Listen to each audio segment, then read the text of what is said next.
Arsene, if we could start with the team news and the updates on Aaron Ramsey and Matthew Flamini, please. They come back into normal training today and tomorrow, and they're nearly there, not completely there. And from Wednesday night, I don't think we lose anybody. We have no major problem. Is there an update on Jack Wilshere?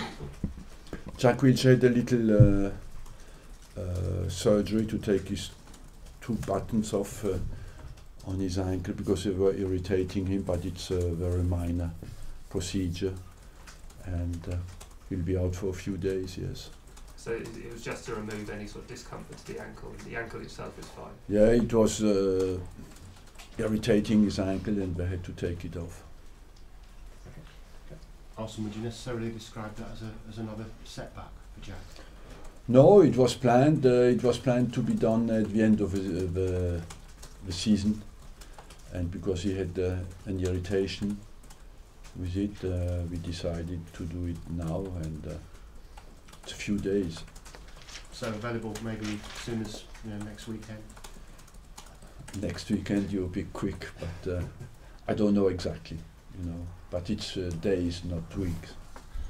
Just while we're on injuries, you're going to have a decision to make soon, I guess, regarding Abu Diaby. Any news on him? No, the only thing I must say, he progresses well in training, goes step by step, but he has not played yet and is not in a position to play yet. And thoughts on his contract?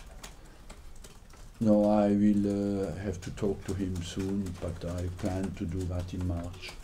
Now that's the second Arsene. I know we want to look forward, but can we just get a more relaxed response to the result in the Champions League?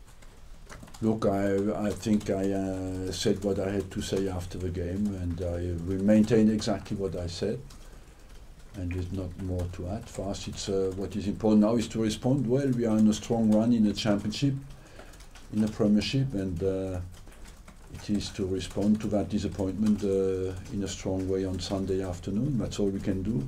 What response do you expect from the players? A strong one, because it's a different competition. We are back in the top 3 in the Premier League, and we have an opportunity to stabilise this position, and we want to take it. Mertesacker says it would require a miracle in Monaco, but I guess miracles happen, don't they?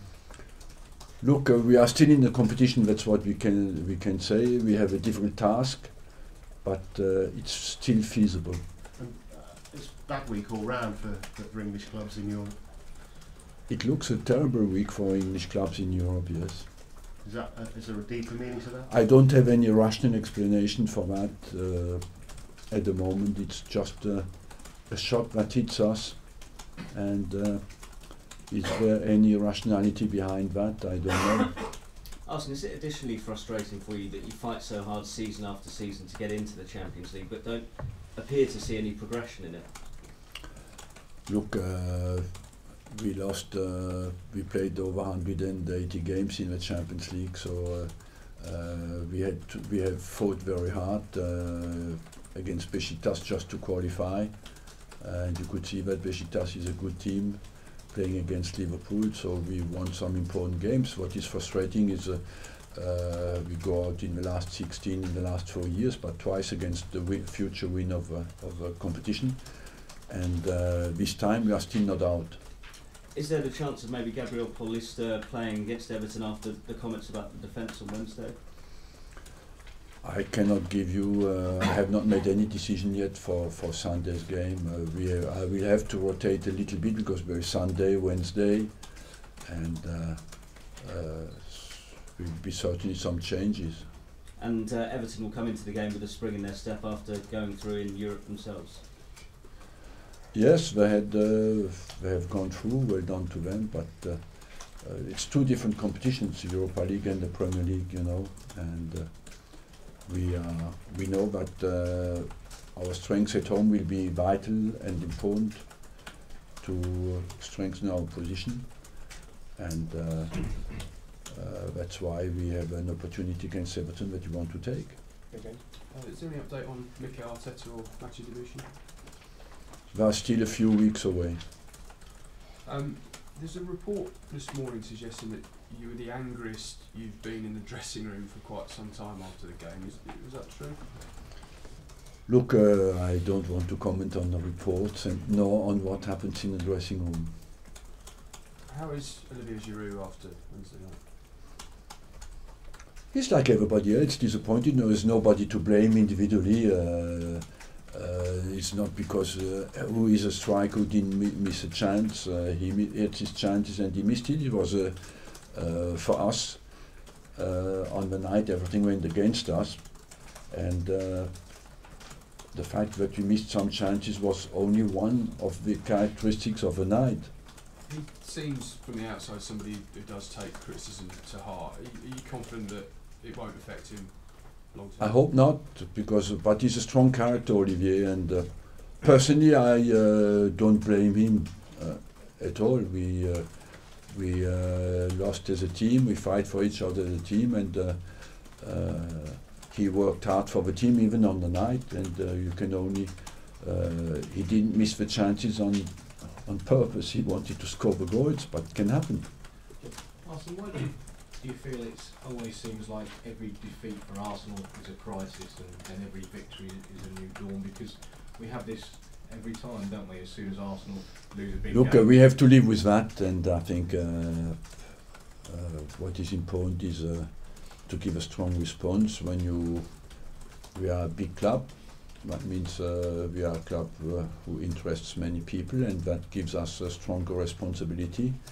And of course, when you come out from a disappointing game like Wednesday night, you don't expect people to applaud. It's absolutely normal that we get criticised.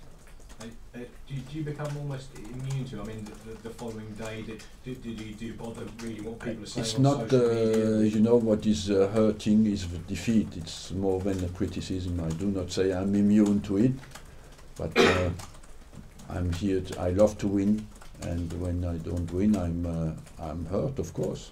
Let's ask you one general question. It looks like the World Cup now is going towards the Winter World Cup in Qatar.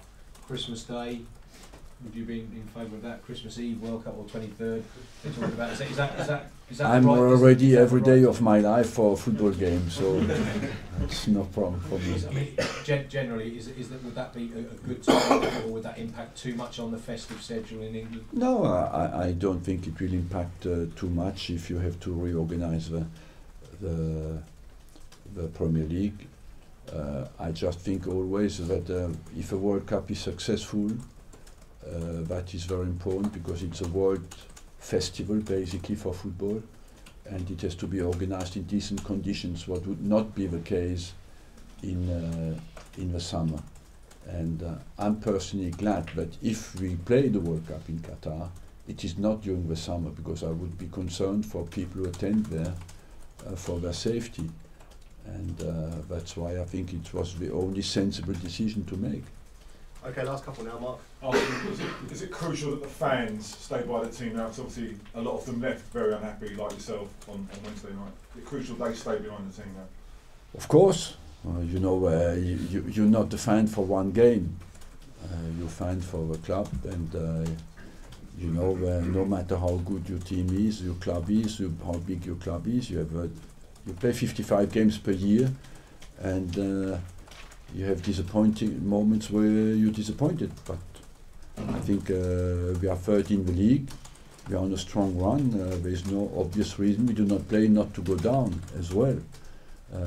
We want to finish the season in a strong way and keep in this competition as well.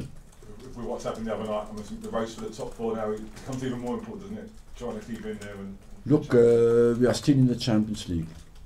Don't rule us out too quickly. And finally, Bruno. Arsène, bonjour. Tottenham et Liverpool ont été éliminés d'Europa League. City et Arsenal sont mal embarqués en Ligue des Champions. On parle un peu d'une crise du football anglais. Est-ce qu'il y a vraiment une crise du football anglais? Non, je pense pas. Je pense que ça peut. J'ai pas d'explication complètement rationnelle derrière tout cela. Ça peut aussi être dû à la très grande dureté du championnat anglais, que les équipes laissent trop de plumes dans les matchs, n'ont aucune protection pour la préparation des matchs et qu'ils ils le payent dans des matchs de Coupe d'Europe où les autres équipes sont mieux protégées dans leur championnat, peuvent se préparer tranquillement, ont moins de demandes dans les matchs de championnat que nous. Physiquement, pour nous, il n'y a pas de différence entre les matchs de Coupe d'Europe et les matchs de championnat. Est-ce que les droits télé énormissimes qui vont arriver sur la première ligue vont changer ça? On parle de la première ligue qui va surclasser tout le monde. Non, je crois pas du tout à ça. Je pense que ça va simplement faire en sorte que les joueurs qui viennent en Angleterre seront encore mieux payés. Mais de toute façon, on pourra en aligner que 11 à chaque match. Et il y aura toujours des bons joueurs ailleurs. Est-ce que la première ligue est surclassée?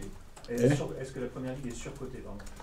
Je pense pas, parce que il faut pas non plus se baser sur un match pour juger la valeur d'une première ligue. Je pense que c'est l'audience qui décide, c'est la qualité des matchs et le côté spectaculaire des matchs qui fait le succès de la première ligue. Et je ne pense pas qu'une journée de Coupe d'Europe, d'Europa League ou de Ligue des Champions peut décider de la valeur du championnat. Okay, thank you guys. Thank you. Thank you.